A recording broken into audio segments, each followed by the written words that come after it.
That's so embarrassing. I felt so dumb. Can I just disappear?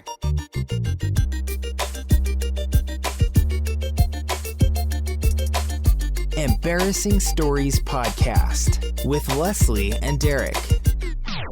Hey everyone, welcome back to Embarrassing Stories Podcast. This is episode 4. We're so excited you're joining us today. I'm Leslie. And I'm Derek, and you're in the place where you can get a healthy dose of humor each week. We have a great lineup of stories that we're excited to share with you today.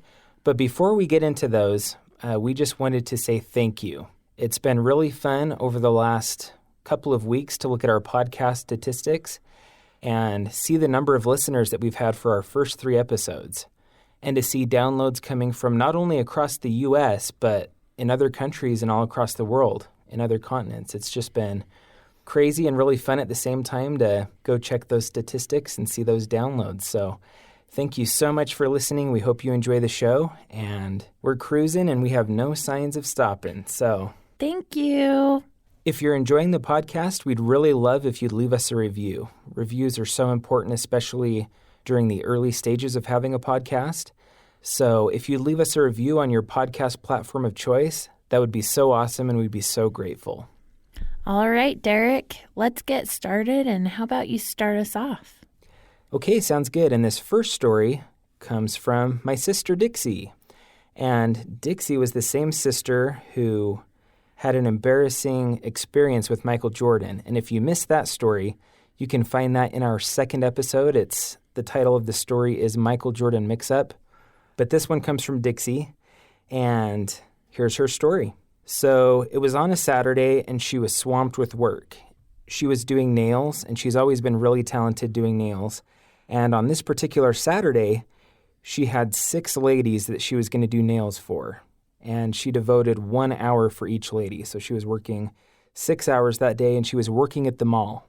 She said the mall had public bathrooms that were on the 4th floor, and her little nail salon was on the 3rd floor. Her tiny little shop didn't have a bathroom, and she said it was a really hot summer day, and the AC that they had in their little shop wasn't working. Oh, that sounds miserable. Yeah, that would be horrible. And we get some pretty sweltering hot days here in Utah in the summer. Yeah. And if you don't have that AC, it can be a killer. Yeah, I literally melt in the heat. She does, and I do too. Yep. So there she was, filing nails all day, and she didn't have any time for a bathroom break. So just a reminder, she had 6 clients, 1 client per hour, so she was just going through her clients, paying all attention to them, didn't even take a bathroom break.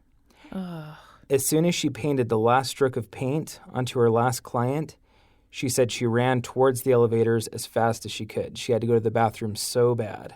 Oh, I would. And I can just imagine her running, saying like, oh, I've got to hurry and get to the bathroom. But there's always got to be some kind of hang up when you're in a hurry to go somewhere, right? Yep. So she ran to the elevator, she pushed the button, and danced in place, praying the doors would open. And when you're in a hurry like that, Things never go like you want it to. they don't. When you're in a hurry, they just never seem to pan out like they're supposed to. In those kind of situations, it's almost like the world and everything is against you. Yeah, especially if you have to go to the bathroom. Exactly. So she's dancing, she's waiting for the elevator, praying that it would open soon. When the elevator door finally did open, there were 4 businessmen in suits with briefcases standing there, and they all moved back towards the wall as if she was the scariest thing they'd ever seen. Oh. And she's thinking, why are these guys acting like this? I'm not scary. I just have to go to the bathroom. Yeah, you bunch of jerks. She said they hugged the walls tightly. So they were against the wall. They wanted to stay as far away from her as possible. And you don't have that much room in an elevator. No, you're super close to everybody. She said she thought it was really strange that they were acting this way. She was still dancing in the elevator, and then it finally reached the 4th floor. When the elevator doors opened, she ran as fast as she could down the hall to the bathroom. She rushed to get done in the restroom, and then she went to wash her hands, and she looked in the mirror. Now, what do you think she saw when she looked in the mirror? Well, if it was sweltering and there's no AC, I would think like your makeup sliding down your face. Like you have the mascara coming down with black eyes and... Yeah, raccoon eyes. Uh-huh. Have sweat all over. Yep. Okay. Yeah, like orange spots from your foundation missing in some spots. Well, this is what she saw when she looked in the mirror. She said her entire face was covered in white powder. Oh. White powder, what could that have been? She said the nail filings had stuck to her sweaty face, causing a clearly visible and thick white powder film all around her nose and mouth. Yeah. Oh, that makes so much sense. So terrible. So now that makes sense why the guys were so scared of her. Yeah, and if you're sweating and hot and you're in a nail salon, there's a lot of like file powder, like from nails. That makes sense. It would totally stick to you. I know nothing about that because I've never got my nails done. But thank heavens. Yeah, no nails done, no hair did. None of those things. So she sees a white powder film all around her nose and mouth. She says, no wonder those guys were hugging the elevator walls. There she was, all antsy, dancing around with white powder on her face, like she had just dipped her face into a bowl of cocaine. Oh, no. So those guys were probably terrified, thinking, who is this crazy lady jumping around with white powder on her face? She going to try to, rob us or take our briefcases? What's she going to do? Ask us for money? Ask us if we have drugs? But she said that she got a really good laugh out of it. And the funny thing was that she would still see these same business people every now and then. So that makes it hard. It does. It makes it hard to forget an experience like that because every time you see them, you're reminded of it and they're reminded of it. Yeah, it's not in the past if you keep seeing people and it comes to the forefront of everybody's memory. Yeah, just always a constant reminder. But I bet they probably got a good laugh out of it later, too, after they overcame their terror. Exactly. Thanks for sharing that with us, Dixie. We appreciate it. Thank you, Dixie. So, Leslie, I'm going to go ahead and shoot it over to you for the next story. All righty, then. Jim Carrey, is that you? He wishes. No, I'm just kidding. I do not wish. All right. So my mom sent me a story, and it's one I've heard growing up. So when she was younger, her family, I think they took a trip. And from what I'm gathering of the direction they were headed in, I think they were headed home. So my mom and her family stopped in St. George, Utah, for a bathroom break. And St. George is beautiful, by the way. If you've never been to St. George, or if you've never been to Utah, St. George is one of those places you want to go visit because it's really, really a great place. And my sister lives there too. Yeah, it's Sister stunning. Jacqueline. It's stunning. So they stopped there. I don't know if it was it probably wasn't as established back then. Yeah, it's grown a lot. It's grown a lot. So they stopped for a bathroom break, and then they headed on. They got into Nevada, and they had driven an hour over a real bad stretch of road in Mesquite, Nevada. The police pulled them over and asked if they were missing any of their children. My grandpa was really mad. He wondered why the police were pulling him over. He was doing the 25-mile-per-hour speed limit. 25? That's way low. Yeah. Gee whiz. Yep. Grandma and Grandpa said no to the officer, but the officer had them check anyways. And guess what? Were they indeed missing a child? They were. Oh, my gosh. They were missing a kid. Oh. They were missing my mom's brother. My grandparents were embarrassed, and they had to drive an hour back to St. George. Oh, wow. My uncle had been invited to the gas station owner's house to stay. And the gas station owner was going to have him work at the gas station My uncle was kind of irritated that they had got back so soon to pick him up because he was excited about all of these these new changes. He's like, I just got a job. Yeah, I lost my family, but I just got a job. Yeah, but maybe the gas station owner was like, oh, you can live with us if you work. I don't know. Oh, yeah. I mean, back then, true. maybe. And how old was your uncle at this time? I'm not sure. Not sure. Not sure. He would have been younger. Okay. I don't know. This was probably like 50 years ago, maybe 55. I don't know. And I could even be wrong with that. So there was a seat in the back of the car, one that faced the back windows and could see the cars behind them. Mm-hmm. That window had its own switch to roll the window up and down.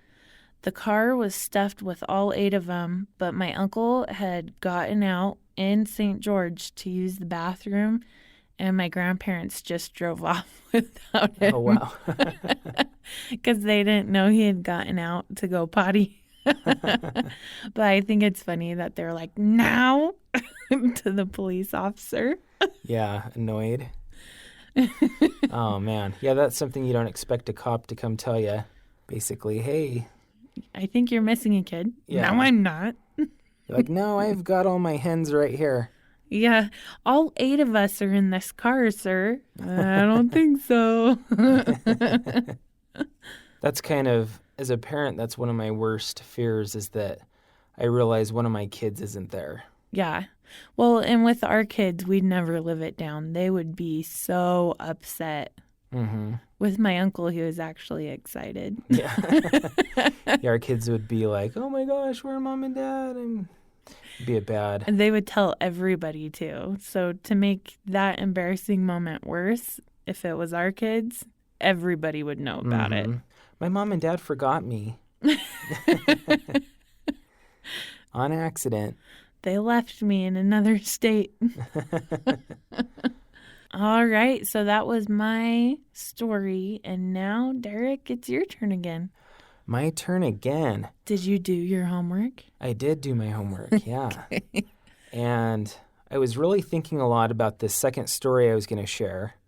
I still have so many embarrassing stories, and so I was going through the list, and I was thinking, should I give myself a break tonight and just share embarrassing stories of family members, friends, other people? Nah. Yeah, but I thought, no, I need to cross another story off my own list. So this story is about me, and it's always about you.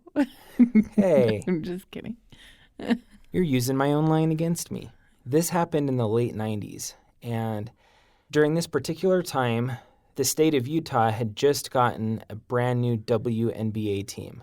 So this was when the WNBA was first starting, and Utah's team was the Utah Stars. At the time, the Utah Jazz were doing really well, and so people here in the state were pretty excited about a women's team. Yeah. And so there was a lot of support for the women's team right off the bat, and somehow my mom got tickets for our family to go to the very first Stars game. And I was excited. I was just a young teenager, and the seats we had were pretty good. It was the closest I ever sat to the court, but it was still the upper level of the lower bowl. So we were still far enough back that we weren't way too close, but we had a pretty good view of the court. So we're watching the game. Everything's going good. The crowd's into it. It's a lot of fun. And then you have the guys who come out during timeouts with the balls and the T-shirts, and they throw them into the crowd. They slingshot them into the crowd. Yeah. They do different things like that to get these prizes out to random people in the crowd. I've never gotten one of those. Yeah, me neither, but I've been close, and you're about to hear how close I was and how it's part of my embarrassing story. So the guys come out, and they're going around to the different sections, seeing who's cheering the loudest, and then rewarding those sections with these prizes they have. Yeah. So our section was loud, and there were 2 guys down on the court facing our section. So one of them threw a ball as hard as he could, and it went right over our heads about 2 or 3 rows back. So I turn around thinking I might be able to get it, but I see it land just far enough behind our row that I know there's no way I'm going to get it. Yeah. But I can see people scrambling to grab it. Uh-huh. And just as I turn back around to face the court, I get nailed in the head. I feel something hit me in the head. And it bounces off the top of my head. And for a minute, I was thinking, wait a sec, did that really happen? Did somebody, did somebody throw Soda? a bottle? Yeah, drop a bottle or drop some food on me? Was it like painful? Was it like a hard hit? No, it wasn't painful. I felt a little bit of the impact, but it didn't hurt. I think I was just kind of surprised by it because I turned around and it happened right then. And enough to make your head move. Yeah, and other people, so I knew I wasn't crazy because people around me were looking at me kind of like, wait, what the heck just happened? And they're kind of smiling and laughing a little bit, and I'm still looking around, and I can finally see the ball land, a few seats over. So it bounced off my head, went to somebody else. Oh. And people were kind of laughing, and one guy said, "Oh, you could have had that one. Are you okay?" No. That's the worst thing. When you're embarrassed, you don't want to be asked if you're okay. No, that's when you start crying. Yeah. But I was a good sport about it. I was like, "Oh yeah, I'm good. Like I'm just fine." And I left the game that day without any prizes, but I should have had that one. If I saw somebody get hit in the head by a ball like that, and I was the one who grabbed the ball after that person got hit, I'd just go give it to him and be like, "Hey, you deserve this. You just got nailed in the head by this. Everybody saw. You deserve this ball. Take this home. Keep it as a souvenir." Yeah. Well, you've seen the people in baseball get nailed. Oh, yeah. And those balls would hurt a lot more. Oh. Those hard baseballs.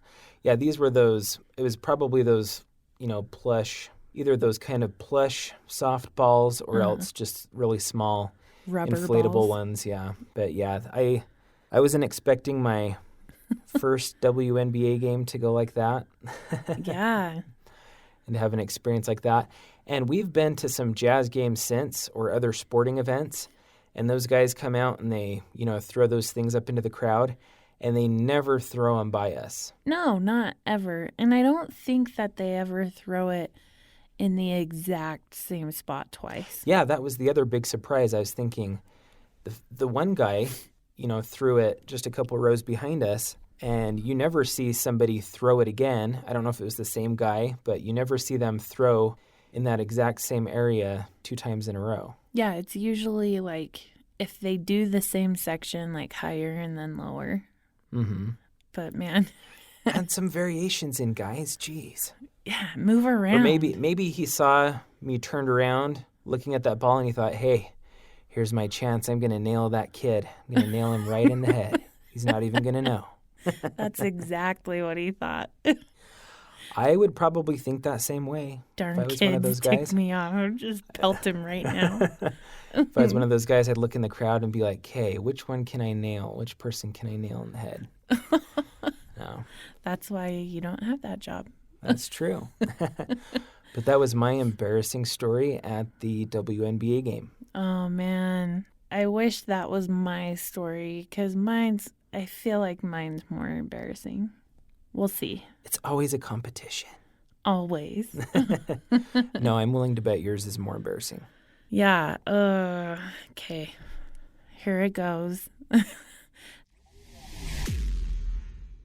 Have you ever thought about starting your own podcast? I can tell you firsthand that starting a podcast was a great decision, but it can feel overwhelming if you don't know how to get started. That's where Buzzsprout comes in. Buzzsprout is the easiest and best way to launch a professional podcast. In fact, it's so good they've already helped over 100,000 people launch their own podcasts. Buzzsprout will get your podcast into every major podcasting platform, like Apple Podcasts, Spotify, Google Podcasts, and more. You also get a great-looking podcast website, audio players you can drop into other websites, detailed analytics to see how people are listening, tools to promote your episodes, and on and on. Plus, Buzzsprout publishes new blog posts, podcast episodes, and YouTube videos every week, so you can learn the ins and outs of podcasting from the people that know it best. To start your very own podcast and get a $20 Amazon gift card, follow the link in the show notes. This lets Buzzsprout know that we sent you and helps support our show. Buzzsprout, the easiest way to start a podcast. Now, back to more embarrassing stories. So when I was like 14, I got a horrible ear infection. It was so bad. Those can be the worst. Yeah, I remember taking a bath and finally feeling relief with my head like in the water, like my ears in the water. So I distinctly remember laying like that in the tub for an hour. Wow. Giving myself some pain relief. And then it was time for bed, and I was just in the worst pain. I woke up just like screaming. It hurt so bad. And my fever was really high, and it just was horrible. So the next day, my mom took me to the doctor's office. And when I just regularly, like, if I'm wearing pajamas, I'll wear pajama pants with like a baggier shirt. And that's just me, like, all the time when I'm in my PJs. And in this circumstance, it was one of those things where it was like, I don't care if my top and my pants are matching. I just feel awful. So my mom took me to the doctor. I was wearing a tie-dye shirt from one of my siblings back, I don't know how many years ago they had made it, like before I wore it. Which is really back in style now again. Yep, but back then, not so much. And I was wearing like lavender pajama pants. They're kind of silky with little flowers on them, little pink flowers. And like, if you imagine the regular tie-dye shirts with the red and the yellow and the orange and the blue, none of that matched my lavender pajama pants, but I didn't care because I felt awful. Care, I'm in pain. Yeah, and my hair was a disaster. I have naturally curly hair, and trust me, it was a mess. So we went to the doctor, got a prescription, went to the store, and I was walking around next to my mom at the store while we were waiting for it to finish getting filled, and we ran into somebody my mom knew. And so my mom's standing there talking to her, and I felt so off. I put my head on her shoulder, and I don't remember anything else. Until I woke up on the floor with someone's purse under my head, with people trying to get water down my throat, and my knees and legs were up, like being held up by somebody. Oh, wow. And my mom said I had passed out, and I was out for like 5 minutes. Really? Just from so much pain? Yeah. I mean, you know, with your ear, it affects your equilibrium. Something with all of that. That's the only time I've ever passed out, and it was not fun. Oh, man. And when I woke up, I could see that probably everybody in the store was around me. Like this big circle around me. And like I said, I was 14, and I look over and I see, I think they were high school age boys, and they were hot. Like, I was pretty impressed with how cute they were. Just right when I like came to. And I think I was there that day. You must have been. If I remember right. I think I was one of those boys. You're the hottest. Well, thank you. Don't worry, it's before I met you. Better be. So, I remember seeing them. There was a whole group of them, and they were just staring at me and like whispering behind their hands, and I just felt horrible. Oh, yeah. I mean, I already felt horrible, but I didn't have any makeup on. My hair was like a rat's nest, and I was wearing a swirly tie-dye shirt with cute lavender flower pants. Looked like you'd given up on life, huh? Yep. And the whole store was there to see it. Oh, geez. It was awful. Yeah, I've never passed out, but the only thing worse than passing out would be to pass out in front of a bunch of people. Yep. And then to wake up not knowing what's going on, but to have so many eyeballs on you. Yep. Oh, it just, I couldn't live it down for a while. Hopefully I never pass out again. I've been close a couple of times, but that's been it. Well, that wraps up our 4th episode. Thanks so much for listening. We really appreciate it. More than you know.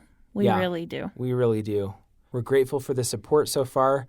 We're thankful for the reviews that have been left, for everybody who's listened. You guys are awesome. You really are. You're the real MVPs. If you enjoy hearing our podcast, we'd love for you to keep listening. We'd love for you to leave us reviews and to also share our podcast with family members, friends, anybody you know that could use a good laugh. Also, you can recommend it to anybody you think needs a little pick-me-up, or maybe to hear other people's embarrassing stories, especially during this time with how weird everything's been getting because of the pandemic. And that's one of the reasons we decided to start our podcast when we did, was because right now there's so much uncertainty, there's a lot of hopelessness, and we just want to be able to provide, a little bit of a spark of humor. And a break. Yeah. A break from all of that. A break from all the news and craziness. And just a reminder that we'd love to hear your embarrassing stories. So if you'd like to send us any of your stories to share on an upcoming episode, we'd love to have them. You can send them to our email address, embarrassingstoriespod@gmail.com. And just a reminder, embarrassing is 2 R's, 2 S's. Or you can go over to our website, embarrassingpodcast.com, and you'll see a little box that you can submit your story to us that way. We'd love to hear from you. We really would, and we'd love to share your story so that we can laugh and that other people can laugh as well. Again, this is Derek and Leslie signing off, reminding you to have fun, be safe, and go create some stories we can share. Have another great week.